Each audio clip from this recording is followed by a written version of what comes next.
Hi everyone, welcome back to my channel. My name is Narat, and if you're new here, I share helpful insights about immigration pathways, life in Canada, and how you can make the most of your journey in Canada. In today's video, we're talking about the major changes to Canada's express entry system in 2025. Whether you're already in the pool or you're just about to start your application process, these updates are very crucial for you to understand. Some of these changes might feel like good news, and others could seem challenging, but I promise to break it all down in simple terms so you can understand and be able to determine your next move. So grab your favorite drink and let's dive into everything you need to know about the express entry changes in 2025.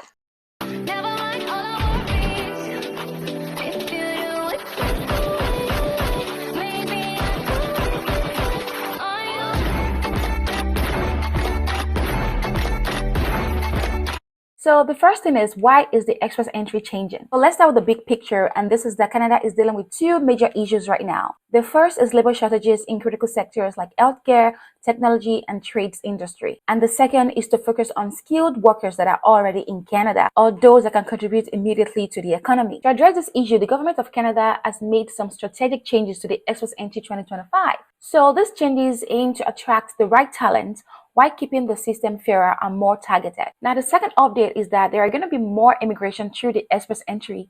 This is a good news. One of the biggest changes is that the express entry is going to play a much more bigger role in Canada's 2025 immigration system. So the government of Canada is increasing the number of permanent residents that are admitted through the express entry to over 120,000 immigrants per year from about 110 immigrants. So this is a good news. And at the same time, the overall level of immigration are being reduced by 20% compared to 2024. So in a nutshell, there are going to be fewer people coming into Canada as a permanent resident through the PNP programs, while more immigration are going to be handled through the express entry. So it's more like the immigration is being narrowed down solely to the federal system, which is the express entry. Now, to give you an idea of how this big shift is, the express entry is to account for about 22.8% of all permanent resident admissions, and now the number has jumped to about 31.5%. So, majority of admissions, PR or anybody coming into Canada now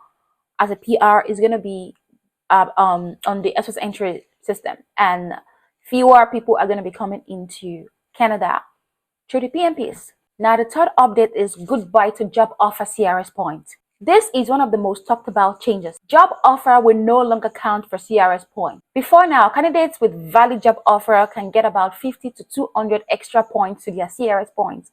But now, the case is no longer the same. And starting from 2025 spring, which is from the month of May 2025, this point will no longer be awarded. Now, what does this mean for you? If you've been relying on job offer to boost your CRS points, you'll now need to focus on other factors like language proficiency, your education, and work experience. Here's a quick example. Imagine you're an engineer with a CRS score of 430, and then you have a job offer that boosts your score to 480. It means you have extra 50 points from the job offer. In 2025, starting spring, you are going to remain at 430 because the job offer will no longer give you an extra point to your CRS points. I hope that's clear. Now, the pro tip here is for you to reassess your profile, consider taking your language proficiency to score higher, or even try to gain some Canadian experience. That's if it's possible. Now, the fourth update is that there are going to be new express entry categories. In 2025, the express entry is being split into two major categories. First is the in-Canada focus, and the second is the federal economic priorities. The in-Canada focus category includes candidates that are already in Canada. There are about 82,000 spots for people that are in programs like the CEC, which is Canadian Experience Class, and also for Federal Skilled Worker Program, which is FSWP, and much more. And the federal economic priorities includes those candidates that are selected through the category-based draw. If you don't understand this particular program, I have a video on my channel where I talk about the category-based express entry. You can consider to watch this video to get much more clue on what the category-based draw is all about. And for this category, there are over 41,000 spots that are available for new skilled workers. So what's great about these changes? If you are in a priority category like healthcare or trades, you will get a better chance of getting an invitation to apply to permanent residency, even with a moderate CRS score. So now let's have a closer look at the category-based draw. The category-based draw has been around since 2023, but now they are taking the center stage in 2025. Now let's have a look at the priority categories. The first is healthcare occupations. This includes doctors, nurses, and other allied healthcare professionals. And we also have the trades occupation. Think electrician, plumber, or carpenters. And the last category is the French language proficiency category. Canada wants to increase the number of French speakers that are outside of Quebec.